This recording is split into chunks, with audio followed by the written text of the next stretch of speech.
पाकिस्तान के सबसे छोटे यूट्यूबर शराज का आखिरी व्लॉग। अपनी बहन मुस्कान के हमरा अपना आखिरी व्लॉग बनाते हुए आपतीदा हो गए। शराज ने बताया कि उनके वालिद ने पढ़ाई की वजह से उनको व्लॉगिंग जारी रखने से मना कर दिया है।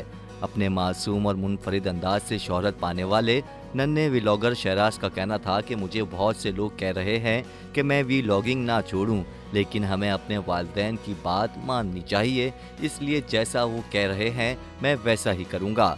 आखिर में शराज ने अपने व्लॉग में फैंस का शुक्रिया अदा करते हुए कहा कि आप लोगों की तरफ से मुझे बहुत प्यार मिला।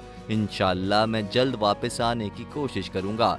याद रहे कि गिलगित बल्तिस्तान के इलाके सियाचिन से ताल्लुक़ रखने वाले कमसिन व्लॉगर 6 साला शराज की वीडियोस चंद माह कबल सोशल मीडिया पर वायरल हुई थी। इस वक्त शराज के यूट्यूब चैनल पर 10 लाख से ज़्यादा सब्सक्राइबर्स मौजूद हैं।